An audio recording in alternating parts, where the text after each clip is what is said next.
れ。いいこと。暁の水平線に勝利を刻みなさい。エトロフ型解剖艦対馬、ここに南方航路や台湾航路守ってみせます。この体で全力で負けませんから。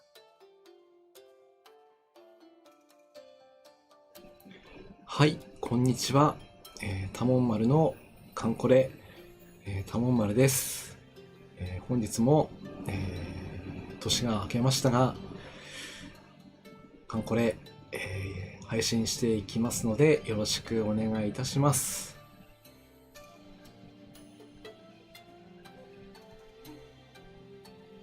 南方航路は危険がいっぱい。鎮守府も危険がいっぱい。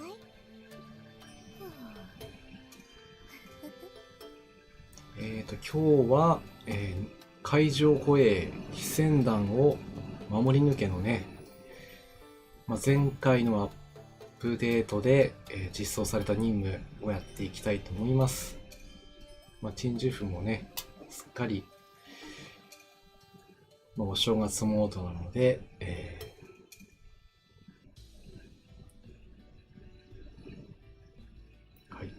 海上護衛非戦団を守り抜け、こちらの任務ですね。非戦団聖騎ですね。この子を倒さないといけないので、結構時間かかりそうですけど、やれるだけやってみたいと思います。司令、年が明けました。おめでとうございます。今年もお願い。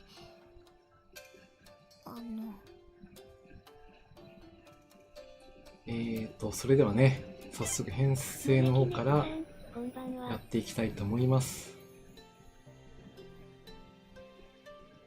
4光線出撃するぞ。はい、招き猫さん、こんばんはです。そして明けましておめでとうございます。今年もよろしくお願いいたします。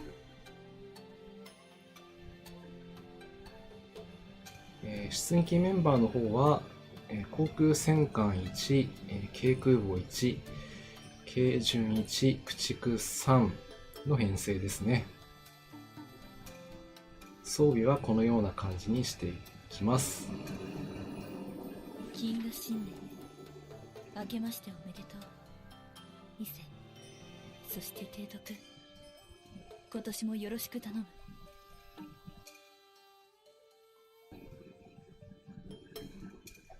金河新年明けましておめでとうございます。私の作った伊達巻き食べる？食べる。招き猫さん、明けましておめでとうございます。もしかして野戦？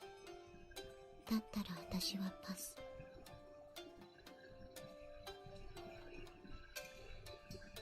ハッピーニューイヤー。提督、今年もどうぞ USS フリート、そして私もよろしくお願いいたします。司令、今年もよろしくな。新年つうかいつだって頼ってくれていいけどな。風雲ですから。何？絶対わざと間違えてるよね。違うの？嘘。もう。はい、というメンバーの紹介でした。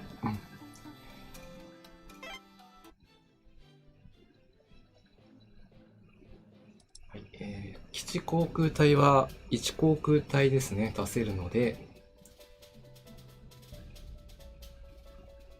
以上の4中隊でね、ボス集中でいきたいと思います。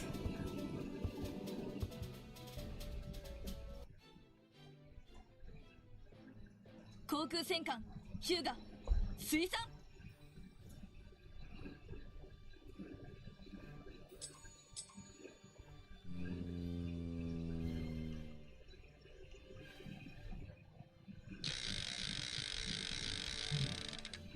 まあ、前回このマップね、1回だけ出撃したんですけど、あの時は潜水艦隊で出撃していましたので、戦闘らしい戦闘がね、ほとんどありませんでしたが、今回はね、きちんと叩かないといけないので、気を引き締めていきましょ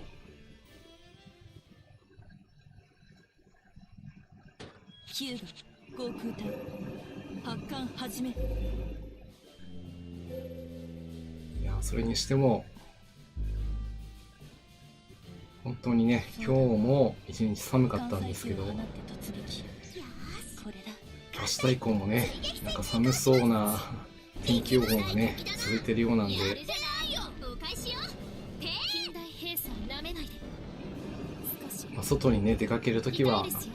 まあ、きちんと暖かくしていかないとね、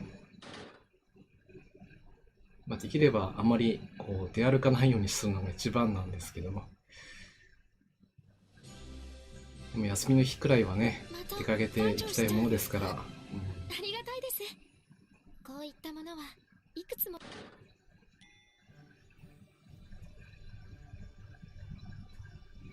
お出かけも大事なね、とっても大事なことだと思います。ヒューガ航空隊発艦始め。私が住んでるところだとね、今日1日はほヒューガとんどお店がね、開いているところ発艦始め。来ちゃった。ありませんでしたね。始めるよ。まあ、ご時世的にもね、1日からというのはだいぶ少なくなりましたね。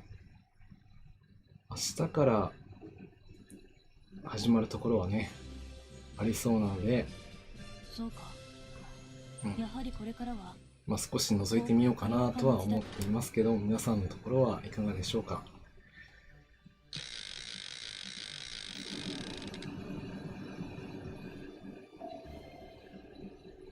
まあ、それにしても、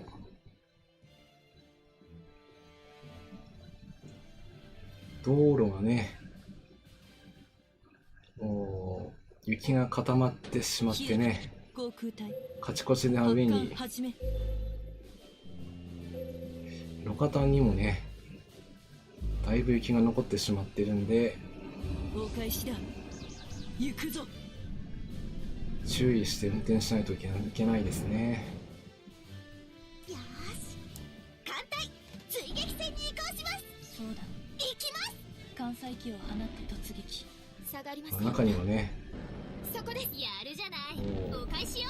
ちょっと自分では全く対応できないような速さでね、走る人も中にいたりしたりして、いやー、ちょっと真似できないなぁと。突撃。これだ。まあ、そこまで出してしまうとね、逆に感心してしまいますね。うるさい敵だな。下がりません。やってやんよ。そこです。見せてあげるから。砲を左舷敵艦にお仕込む。返しだ。撃ち方行くぞ。始め。よし。これで、あともう一回戦闘かな。そうか、やはりこれからは。まあ、道中はね、空襲やら潜水艦やらがね、ほとんどなので、イデヤさん、こんばんは。明けましておめでとうございます。あ、イデヤさん、こんばんはです。そして明けましておめでとうございます。ご丁寧にありがとうございます。本年度も、よろしくお願いいたします。今日はね、海上護衛一船団を守り抜け、こちらの配信をさせてもらっております。ヒューガ航空隊発艦始め。配信中にね、お返しだ。行くぞ。最後までいければいいかなと思って今日はやっておりますので、そうだ。関西機を放って突撃。この朝島にかかってこい。もっと近代兵士のなめないで来いよ。少し痛いですよ。お返しだ。行くぞ。道中のこれだけの戦力、行きます。強敵らしい強敵は潜水艦ですね。これで生きたフラッグシップの潜水艦はちょっと脅威ですね。随方の航空隊が活躍したの？やったー。軽空母だって頑張れば活躍できるのよ。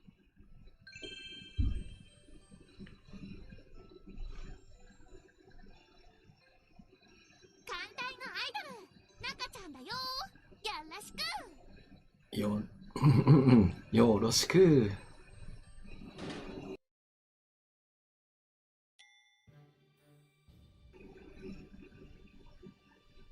はい、それでは、今年最初のねボス戦になります。陣形はね、単獣陣か副獣陣かと言われているので、まず単獣陣でいってみたいと思います。どうかな。だから言ったろ。そんな戦力、そんな艦隊運動じゃダメなんだよ。わかんないかな。行ってみよう。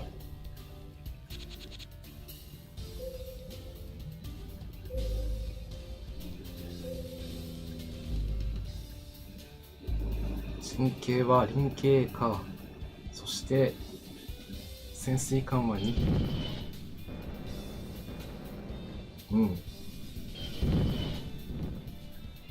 基地航空隊で爆散してしまったが、これでいいのかな。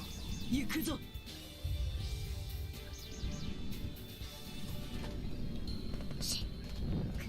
来んなよ。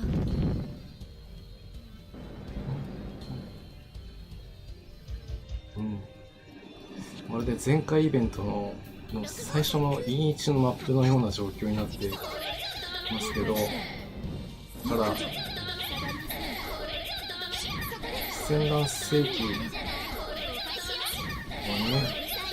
耐久力がかなり硬いようなので、さすがに一撃で落ちないですね。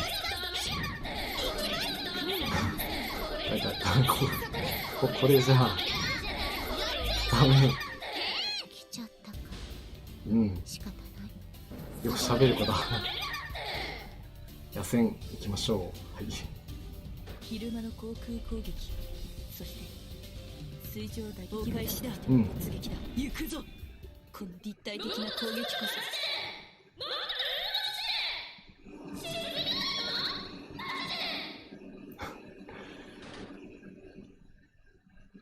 何かせわしない感じでしたけど、最初はね勝利ということで、そうか。よし。やはりこれからは航空火力艦の時代だな。最上のやつも頑張っているか。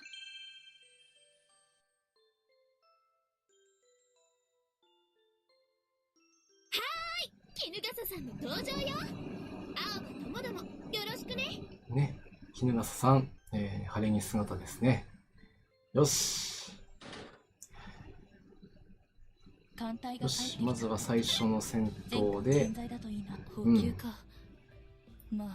前巻誰もダメージを受けてないな。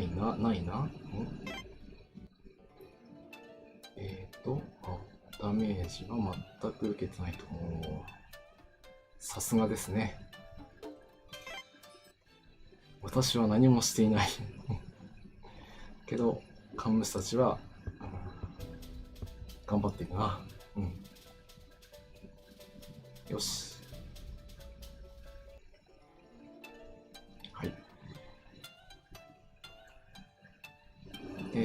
前回配信枠内でね、改装したトリューですね。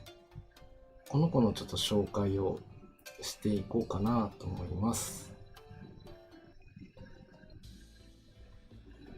図鑑ナンバーはこちらですね、446番。日本陸軍が開発・配備した錦複座戦闘機、通称錦複戦トリュー、その改良型重武装型です。本機はその改良兵型に対重爆現役用の大型口径上向き砲、いわゆる斜め銃を試験的に備えた重爆キラー、まさしくトリューの名の通りの機体。対戦闘機戦には不向きですが、日本本土防空戦において対重爆ですね。ここがやはり重要ですね。に対して、海軍の欠航、なかなか実装ならない欠航とともに奮戦しますということで、やっぱり現役する機体っていうのはなかなかね、これまで開発できなかったので、こうやって開発できるようになったのはやっぱり嬉しいですね。ここに斜め銃がね、2つありますね。そして、トリューの、妖精さんも、元気いっぱいですね。鰹節さん、こんばんはです。そして明けましておめでとうございます。本年もよろしくお願いいたします。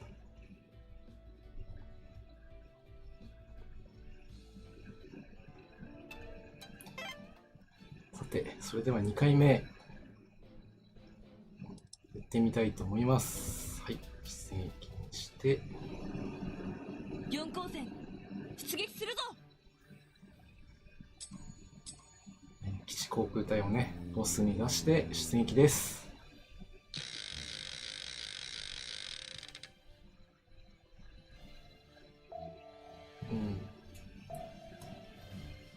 対潜水艦戦はなんとかなりそうですけど、やっぱり空襲が怖いですね。一箇所ある。井出谷さん、よく調べたのですが、航空隊用に使うのがいいらしいです発艦ね。イデアさん、トリューですね。防空用で、そうだ、運用することになると思います。これだ。やっぱり重爆撃機がね、飛来した時に防空するためにはね、ロケット、通称ロケットと言ってますけど、あの子たちがないとなかなか制空優勢にするのがね、できなかったりするんですけど、おそらくこの子たちも、それと同じ働きがね、期待されるので、次回のね、イベントに合わせて作ってみましたので、またバチョしたですか？ありがたいです。今まではね、基地航空隊の、一部隊だけね、防空にして、攻略できてたところもね、そうじゃない場合もね、これから出てきそうな予感がするので、ヒューガ航空隊、そのためにもやっぱり数はね、用意しておかないといけないかなと思います。お返しだ。行くぞ。来ちゃったか。仕方ない。始めるよ。やはり最初に比べるとね、空襲も、若干威力が増しているような気がしますね。3回目、4回目がちょっと怖いですね。そうか。やはりこれからは航空火力化の時代。あとは、単王陣ですね。2回戦闘を抜けて、ければ OK というところで、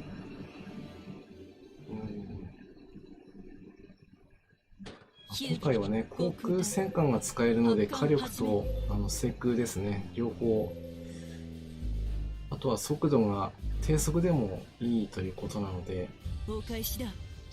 行くぞ。図砲を使ってますけど、もしボス戦で苦戦するようであれば、夜襲ですね、夜間航空戦も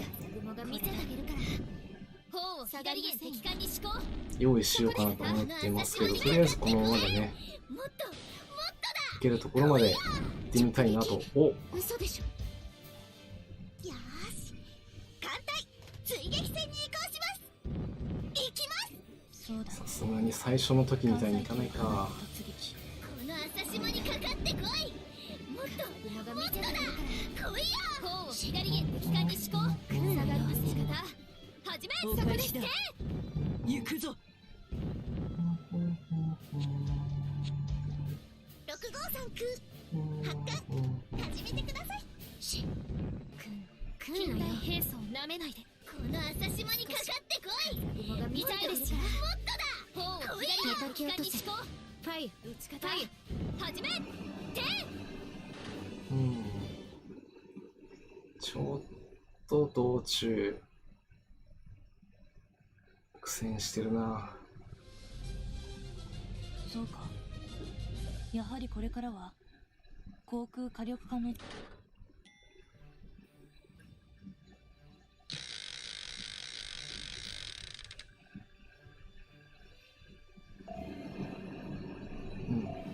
し、ここも単王陣で。ヒューガ航空隊発艦始め。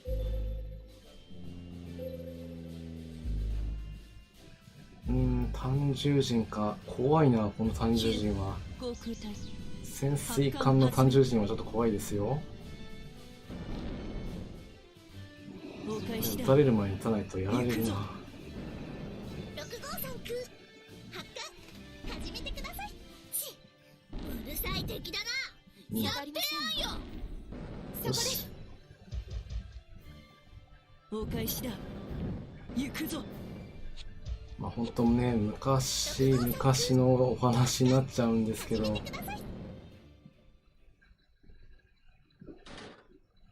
潜水艦がね、最初のマップの一マス目でね、待ち構えていて、それが単獣陣だったというね。当時はまだ爆雷攻撃がね、先にできるようなね、環境ではなかったので、必ず潜水艦の攻撃をね、受けないといけないっていうね、そういうマップがありまして、いやー、あれは大変だったな。そんな戦力、そんな艦隊運動じゃダメなんだよ。本当にお祈りしながらね、突破をした記憶があります。良くて小破、悪ければ大破、中波でも OK みたいなね、そんな感じでやってましたね。ヒューガ航空隊発艦始め。今回は陸上の敵は落とせなかったな。来んなよ。一機だけどね。6号さん空発艦始めてください。お返しだ。行く君もぞ。やるな。朝霜はい。にかかってこい。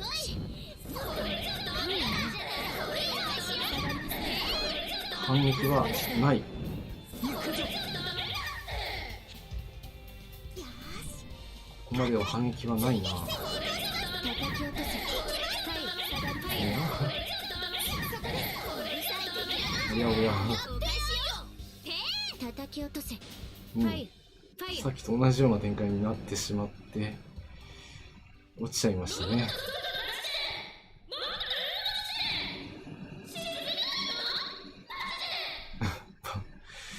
本当に元気ですね。枯れたっぽい。これは完全に枯れちゃっってるのか。なるほど。かぞびさん、ありがとうございます。うん。そうか。やはり、やはりこれからはちょっと対空が航空火いい力の感じに時代だな。火力が出てますね。ランランさん最上のやつも頑張っているか。そうですね。優秀な子たちですね。あ、火振り型解剖艦、その2番艦、大東さ、シャックニーン。あんたが提督か。へへ、いいね。あたいもよろしくな。さ、行ってみよそして大東ですね。今年初の解剖艦は大東でした。さあ、行ってみよ艦隊が帰ってきた。全艦健在だと補給か。まあそうう。ちゃなんるとロックしないとね。ロックロック。かつお節さん、大東ちゃんおめめ。このマップではね、解剖艦の子もドロップするんですけど、大東がね、今回これでストック 4隻目。うん、もうこれは使わないといけないな、そろそろ。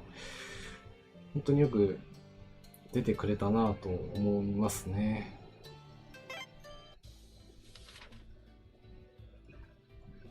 う。シャワー浴びてくる。 1回目の時と違ってね、やっぱりダメージちょっと負っちゃってるんでね。いやー、まだかすり傷だけどな。きちんと直していきましょう。単なる戦艦の時代は終わったな。あとは、基地航空隊を補充して、よし。そして金羅新年明けましておめでとう。伊勢、そして提督、今年もよろしく頼む。よし。それではね、またちょっと回収をやってみようかなと。さ、せっかく出ましたしね。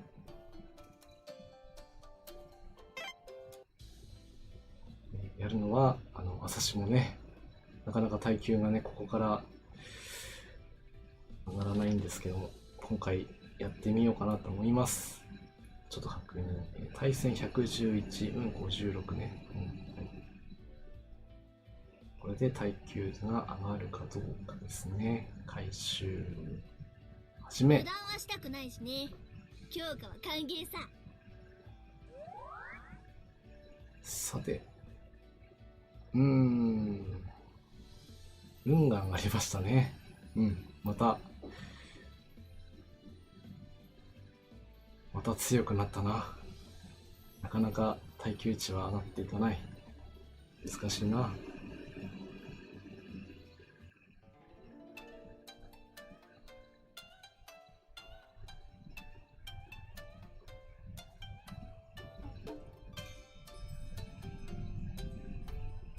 あと今回のね、アップデートで新しく、この窓のね、ところが、水上規模艦たちの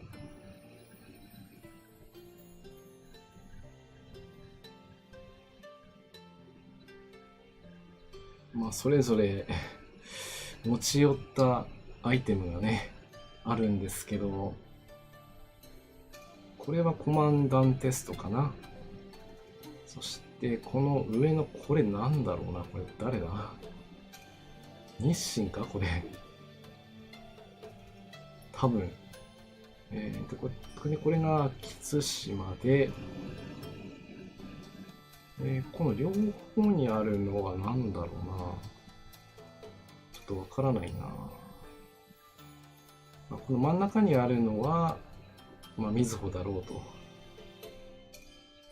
右側にあるのは、多分これは、早水かな。あとはカモイかな。本当に、ギミックあるんじゃないかなと思っちゃうぐらい、ちょっと、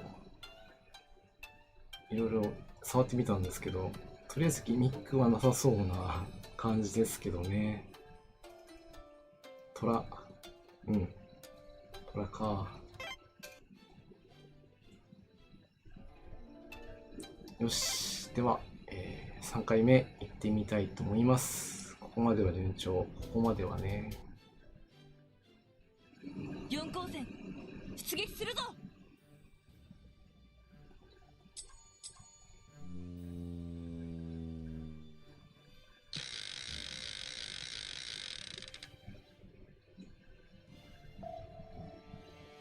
まあ、今年もこうやってカンコレができるのはね、本当に嬉しいですね。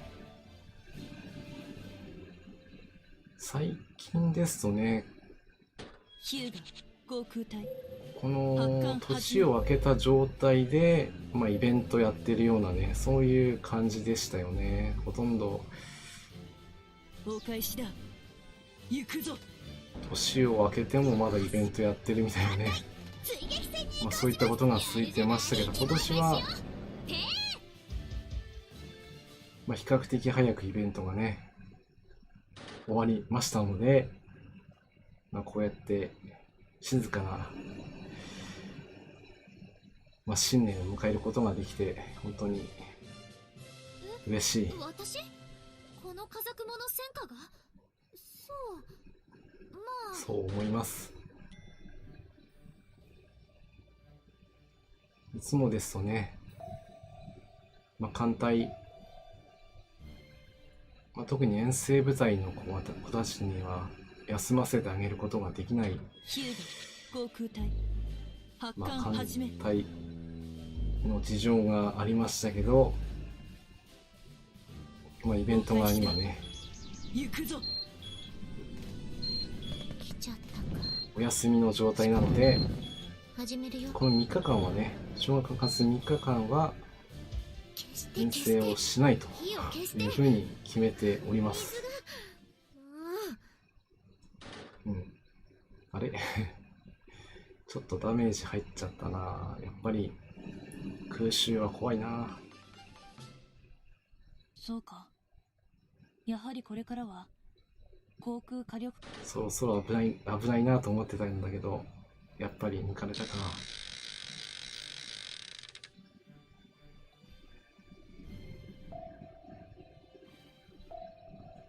うん。単王人大丈夫。ヒューガ航空隊。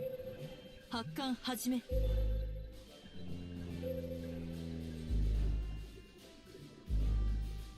今度は、うん。お返しだ。斜めできたか。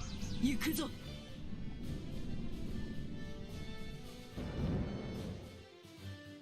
そうだ。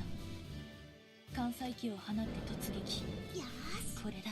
艦隊追撃戦に移行します行きます最敵だなやってやるよ砲を左兵士官にしこう。撃ち方始め。左ですよ。うん。狙ってくるね。そうだ。艦載機を放って突撃。これだ。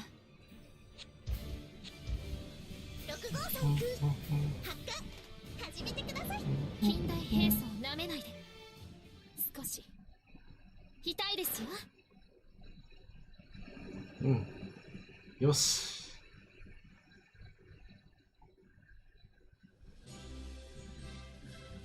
随方の航空隊が活躍したのやったー軽空母だって頑張れば活躍できるのよ軽空母商法です。あ、ここで、ちょっと小柄ですあ、けどここでもドロップがするんですね。うん。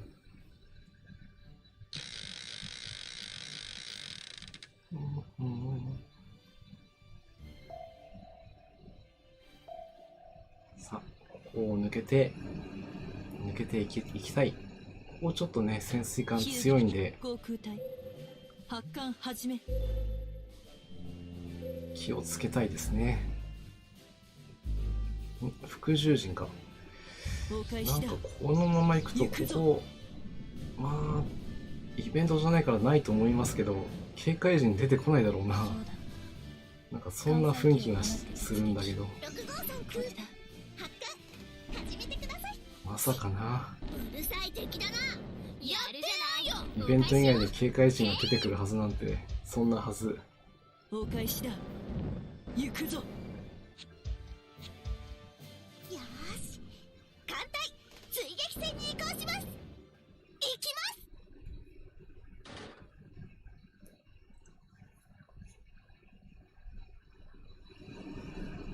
す。そんなはずはないから大丈夫だ。やはりこれからは航空火力艦の時代だな。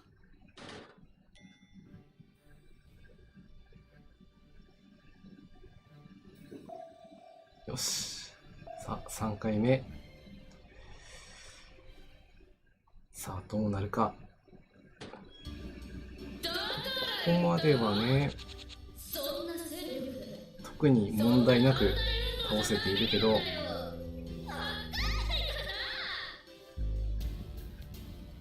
今度、潜水艦多くなってるな。さっきまで2体だったのに、この3体になってるな。あ、でも一発で落ちた。うん。お返しだ。行くぞ。おや、来んなよ。航空戦。それじゃダメ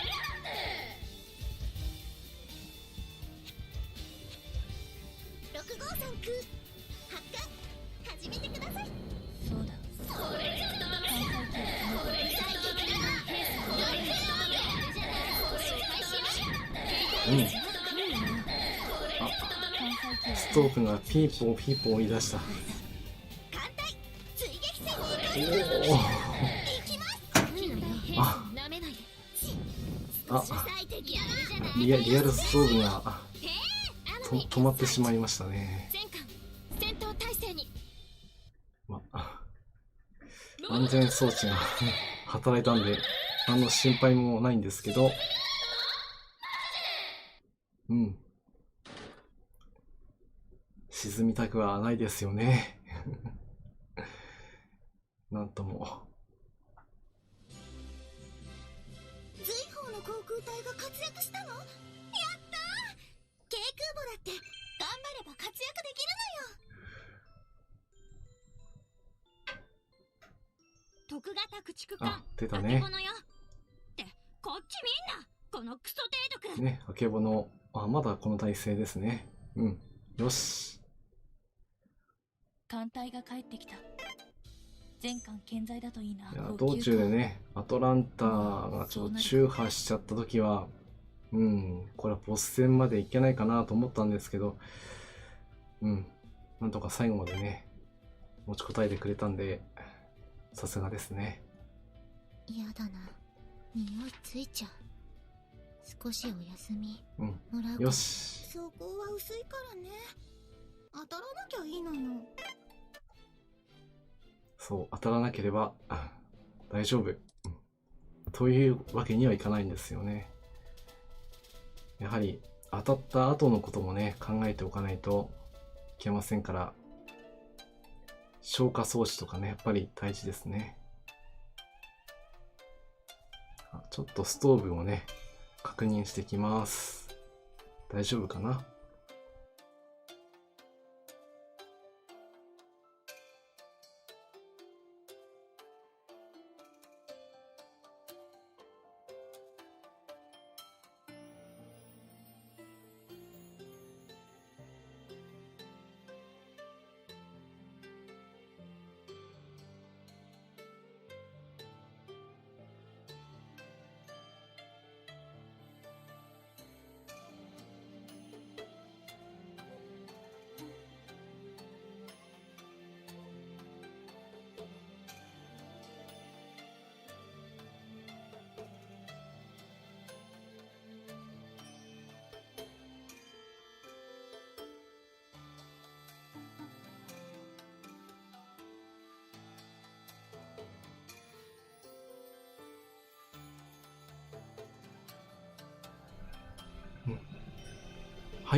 戻りました。スストーブがね、ちょっと止まっちゃってたので、付け直してきましたが、これでまたしばらく大丈夫でしょう。最近、こちらのね、解剖館の形の、机なんですけども、正月いっぱい、元気いっぱいということで、おのおのね、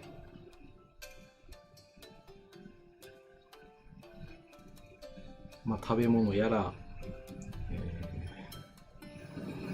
習字ですね、目標とかね、そういったものを、ここにみんな集まってガヤガヤしながら、書いているというのは、想像できる、すごい微笑ましいなというふうに思います。本当季節によってこう変わってくるので、最近ですとほとんどこればっかりですね。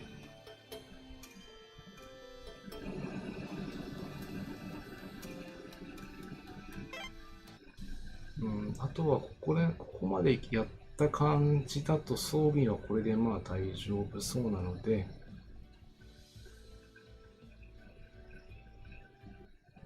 このまま、続けて出撃していきます。はい。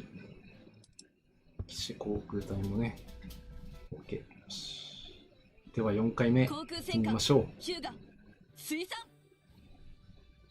本当にね、このボスまでの距離がね、近いんで、大抵のものはね、航続距離関係なくとは言いませんけど、2マスかな ?2 マス以上あれば到達できるので、ちょっと近すぎるな。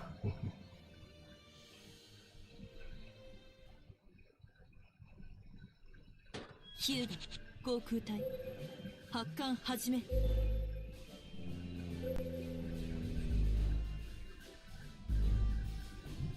今回は4機か4隻来て斜め追撃戦に移行します。風雲が見せてきます。砲を下がりへ敵艦に全部落とすのは難しいかな。もっともっとだ、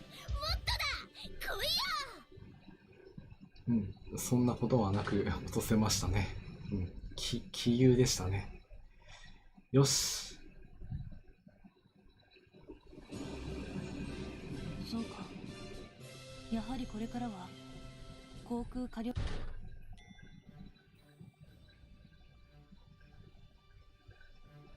そしてね、これどこから飛んでくるかわからないんですけど、この航空隊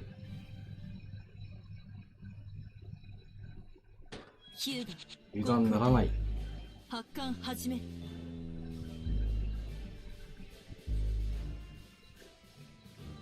お返しだ。行くぞ。来ちゃったか。仕方ない。抜かれたな、日本。今度は風雲に行きましたけど、なんとかブロックしましたね。セーフ。そうか。やはりこれからは航空火力艦の時代だな。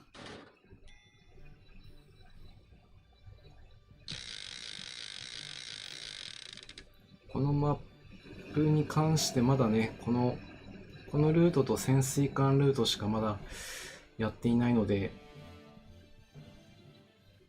まだ断言はできませんけども、ヒューガ航空隊発艦始め。イベント回帰の第1マップとしてはね、これくらいの難易度は十分考えられますので、行くぞ。これが通常マップで入ってきたっていうことは、かなり運営さんもね、思い切ったマップを投入してきたなと思いますね。下がりませんよ。そこです。ここまで潜水艦が多いっていうのは、1の5とかね、あそこら辺じゃないとこんなに出てくるマップはないので、まあ、通常マップでも、まあ、空襲っていうのはね、ちょこちょこ出てはきたんですけど、まあ、潜水艦プラス空襲ですからね。随宝の航空隊が活躍したの？やったー！軽空母だって頑張れば活躍できるのよ。まあ、今後ね、イベントマップを、まあ、攻略していく上では、まあ、戦力をね、確認するときに、使うのはなかなかいいんじゃないかなというふうに思いますね。特に潜水艦戦っていうのはね、発艦始め。実際に戦闘してみないと相手の力、まあ、こちらの戦力足りてるかどうかっていうのはね、わからないので、まあ、今はただ攻略することしか考えていませんけど、まあ、新しくね、また実戦配備されたカンムスを試すという時にはね、このマップ、まあ、空襲と一緒に使うとなれば、まあ、乗ってこいかなと。というのも、まあ、いつもね、出撃する子たちで強いことは強いんですけども、たまにと言いますかね、ルート固定をするときには特定の子がいないとね、そのルート通れなかったりするっていうのがちょこちょこ。あ、出ました。宝生さん。ふつつかものですが、よろしくお願いいたします。今はね、このモードになってますね。はい。まあ、そういった時に、まあ、急遽ね、出撃させるというようなやり方をしてしまうと、まあ、かえってね、攻略が滞ってしまうっていうことがね、あったりするんで、だから言ったろ、そんな戦力でそんな簡単そんな戦力ではねと。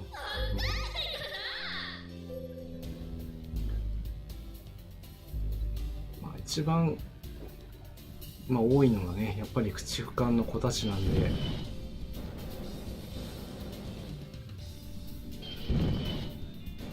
まあ、連動の方はね、まあ、できれば85以上をね、キープすることができれば、始めるよ。最前装備突撃、解剖艦のレベリングが必要になってきましたね。お返しだ。きっとね、行くぞ。今は、まあ、鰹節さんが言ったように、対戦と対空で、一応駆逐艦の子に関しては連動だいぶ上がってきてるんですけど、解剖艦の子になってしまうとね、まだまだ連動足りてない子がね、やっぱりいるんで、昼間の航空攻撃、そこはやっぱりしといた方が今後いいんじゃないかなというふうに思ったりしますね。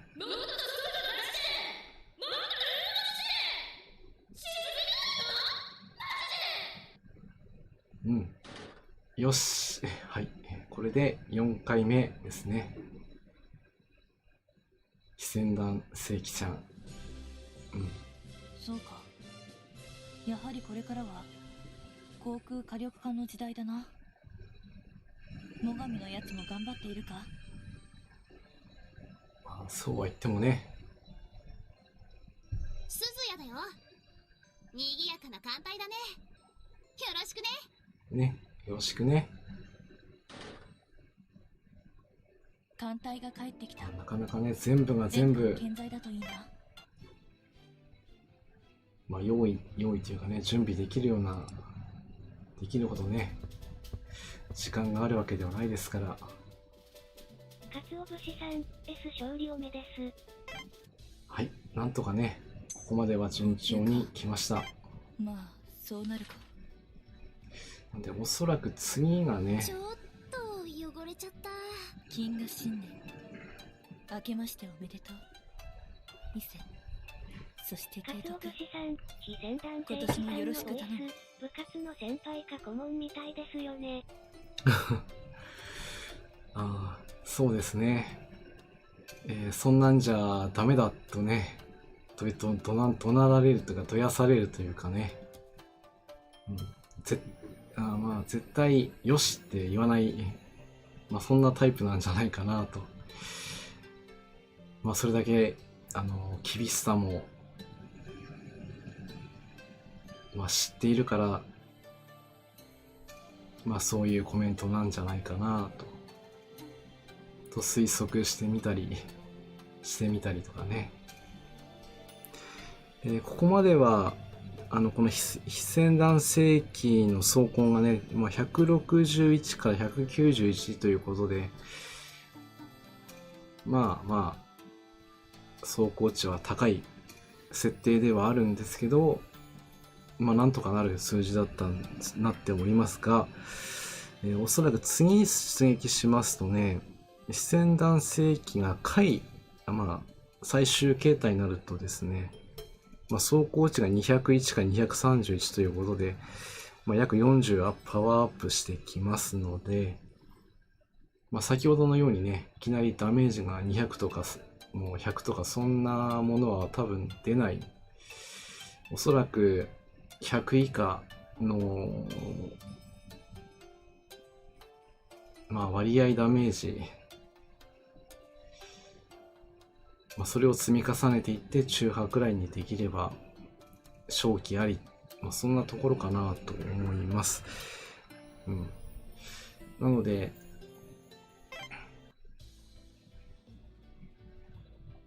まあ、朝霜と、風雲には、まあ、魚雷のね、カットインにしていますので、おそらくカットインが出れば、まあ、それなりのダメージは出ると思います。あと、聖空に関しては、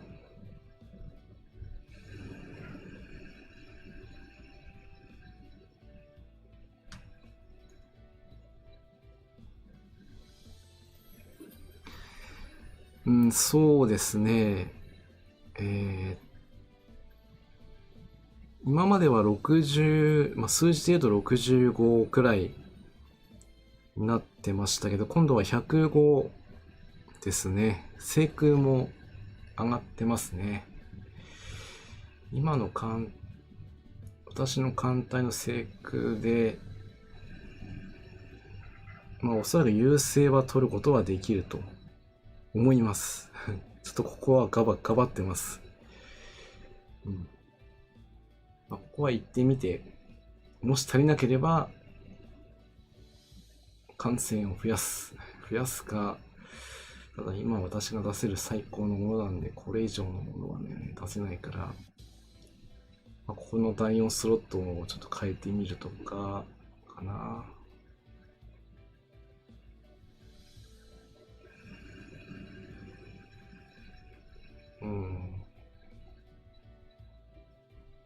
と思われます。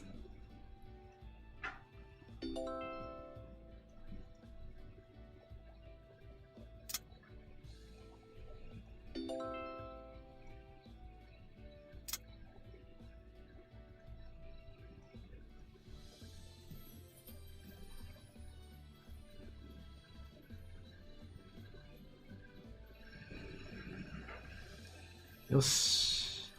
遠征はしないから、ここは外しとこう。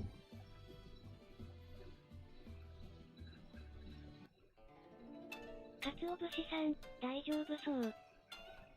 そうですね。あとはというか、まあ、いつもカンムスたち、ベストを尽くしていますので、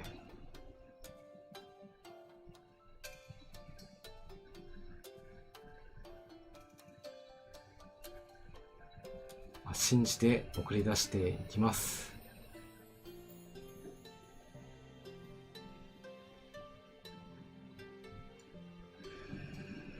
あとは、まあ、これはだいぶ前にちょっとお話ししたことなんですけど、11月にね、ランカーを目指すっていうことを言ってたんですが、残念ながら、取ることはできませんでした。はい。もし取れてればね、今日、その報告もしたかったんですけど、今日は残念な報告ということでさせていただきます。最終日まではね、500以内、400以内に入ってたんですよね。最終日の午前中まではね。でも午後になって、やっぱり追い込みをかけてくる方がね、たくさんいらっしゃって、その段階で、3時の段階で550位までランキングが落ちちゃいましたので、そこからまた挽回するっていうのはね、本当にもう無理だったので、もうここはすんなり諦めました。これは私も初めてじゃなくて、過去に2回ほど同じようなことがあって、やっぱり最終日のこの15時ですよね。15時に更新が入るときに、やっぱり300以内にくらい入ってないと、やっぱり最後そこからまくられてしまうことがね、十分考えられますので、私もあまり日中、普通の日ですね、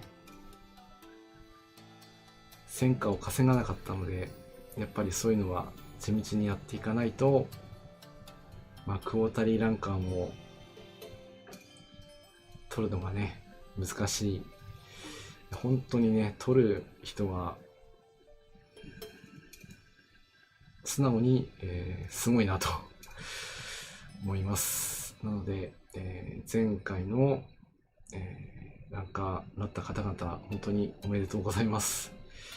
私も、次回はもうちょっとね、日中走っておこうかなと改めて思いました。はい。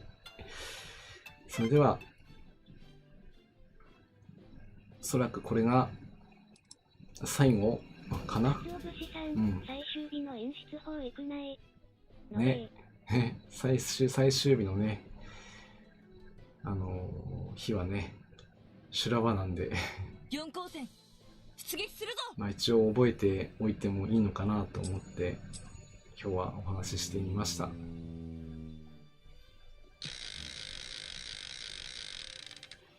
なんとかボスまでは到着して、あとは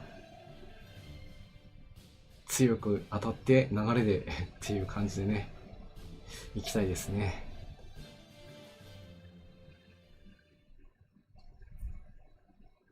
ヒューガ航空隊発艦始め。653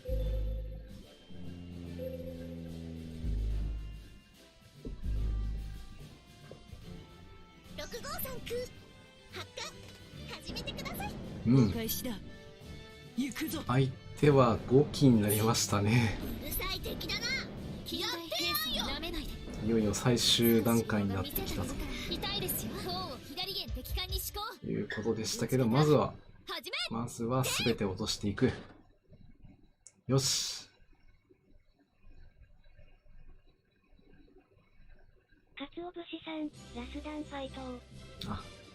応援いただきありがとうございます。ありがたいです。こういったもの多分ね、いくつもらっても嬉しい。そうやって応援していただけると普段よりも力が出ます。いいぞ。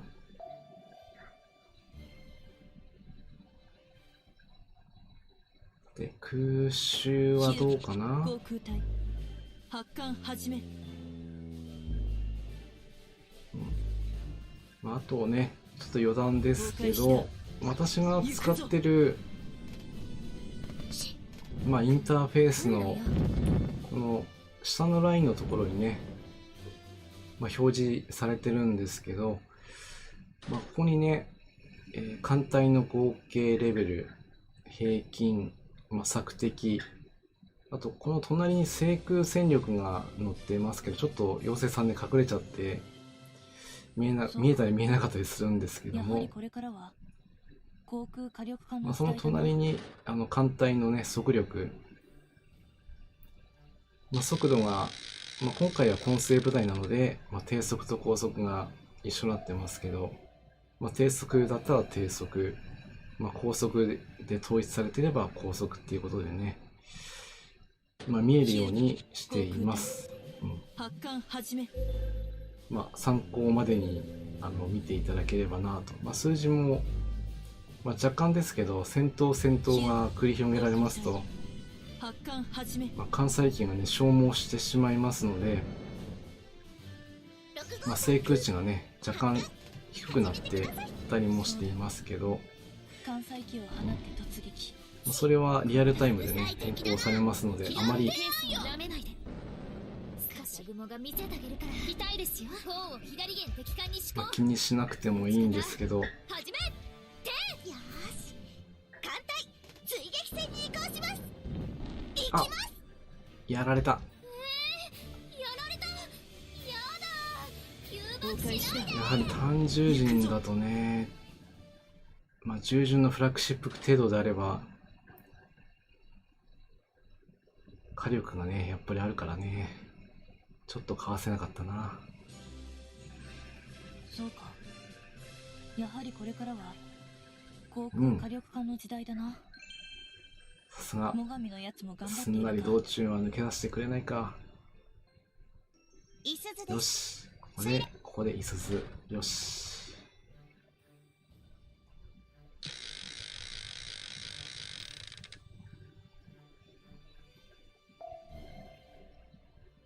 よし、あとはここですね。この最後の箇所がなんか不気味なんだよな。何か起きそうな気がするんだけど。定型陣。ヒューガ航空隊発艦始め。何も起きなければ起きなくてよしなんで。お返しだ。行くぞ。6号3空発艦始めてください。あとは駆逐艦の手法程度では、やってやんよ。TG 有利か。よーし、艦隊追撃戦に移行します。行きます。お返しだ。行くぞ。道中の TG 有利はねちょっと怖いね。走行を抜かれちゃうからね。そうか。やはりこれからは早くも火力化の時代だな。最上のやつも道中はこれで抜けられましたね。軽空母商法です。2回目だね、商法さん。ちょっと小柄ですけど、ぜひ提督の機動部隊に加えてくださいね。よし。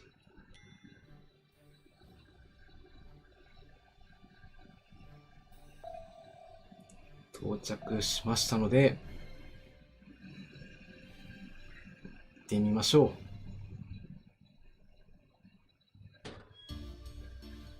何度来たってやり方が変わんないならダメなんだよ。失敗して学んで変えていく。やってみろよ。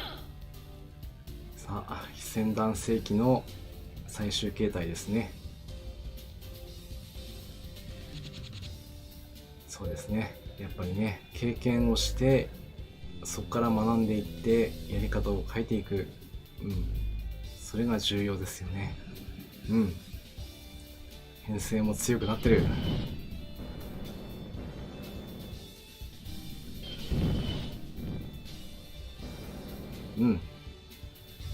潜水艦を落としたけど水上型は残している。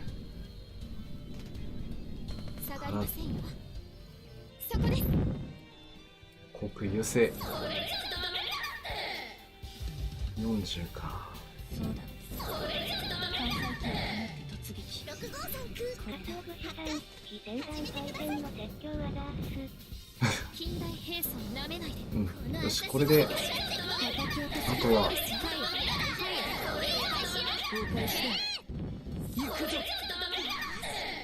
うん、今回も枯らしているけど、ダメージがね、やっぱりなかなか入らないんで、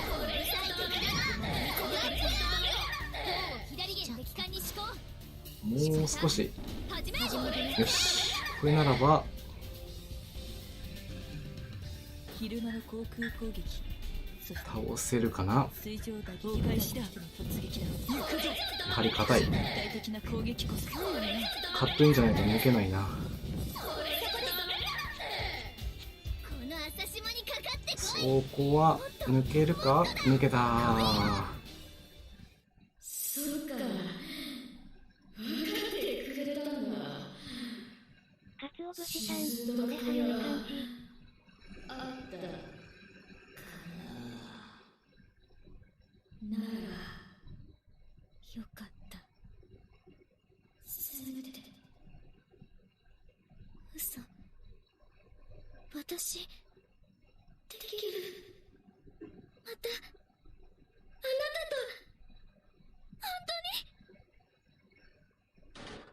うん。これで、千段世紀。攻略なりましたね。みんなお疲れ様。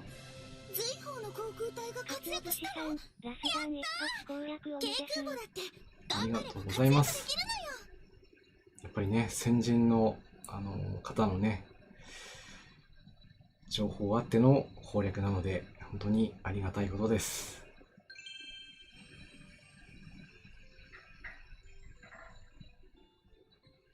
あ、エトロフ型解剖艦対馬。ここに南方航路防衛用に建造されたこの体、存分に働くつもりですから、楽しみにね。ね。そして最後は、対馬で締めていく。うん、今年もいい年になるといいな。福田貞一さん、こんばんは。艦隊が帰ってきた。はい。全艦健在だといいな。あ、福田貞一さん、こんばんはです。そして明けましておめでとうございます。今年度も、よろしくお願いします。かつお節さん、対馬ちゃんおめめ。それでは、海上護衛非船団を守り抜けですね、達成しましたので、チェックしていきます。これは女神をね、いただきましょう。福田貞一さん、新春任務の 7-4 ですか？あ、こちらは海上護衛非船団を守り抜けのね、任務になっています。7-4ではありますけど、まだ新春任務は手をつけていないので、多分次回ね、やっていくと思いますので、よろしくお願いします。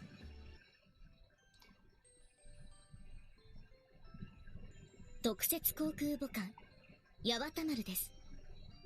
そう、元は新田丸級貨客船よ。妹がお世話になっているわね。私もよろしく。八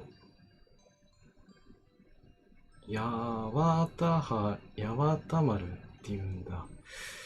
うん。覚えました。うん。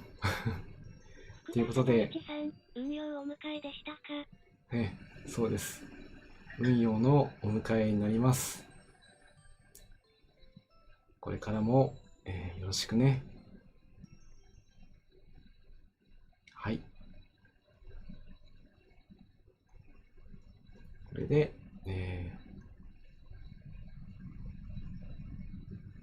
空母運用の抜病セオンがね、今度また新しい任務で加わってきますので、こちらはまた次回以降やっていきたいと思います。ちょっとね、レベリングしないといけない。八幡丸でも OK か。でもレベリングしないと厳しいな。回帰的に。八幡だと思っていたたみ。うん。自分もそう思ってました。単なる戦艦の時代は終わったな。ということでね、みんなお疲れ様でした。はい。ちゃんとロックしてね。特設航空母艦八幡丸出撃します。出るわ。まあそうね、優秀な貨客船でした。うん。まあ、この子に関してはこれからね、一緒にまた大海原に、刺激をして、いきたいと思います。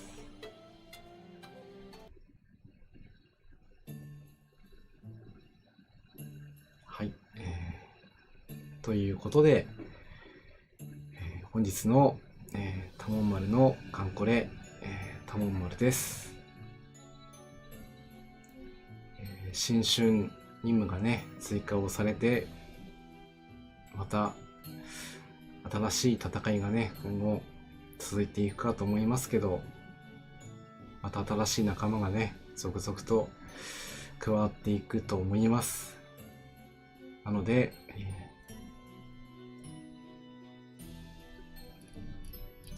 今後もねこんなペースで配信を今年度もしていきたいと思います。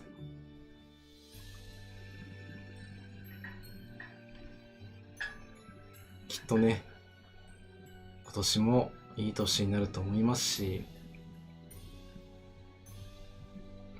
福田貞一さん、八幡も八幡もどちらも正しい。どちらも正しい。なるほど。うん。これでまた一つ勉強になりましたね。それでは皆さんここまでのご視聴ありがとうございました。福田貞一さん、八幡丸については、八幡と名乗っているだけ。ああ、八幡が、わかる。八幡丸可愛いですな。ね。お疲れ様でした。名乗っているだけ。うん。でも、この子はね、その後改装されて、運用ってなりますからね。みんな、この機会にぜひゲットしてね。カンコレ今年も楽しんでいきましょう。それではこれで失礼いたします。次回は1月5日の20時からまた配信したいと思います。それではこれで失礼いたします。じゃあね。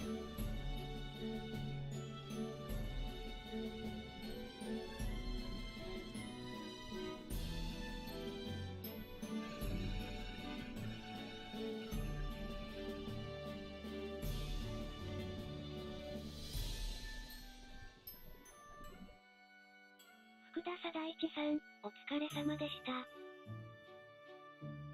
DM 山、岩川牧場さん、明けましておめでとうございます。配信お疲れ様でした。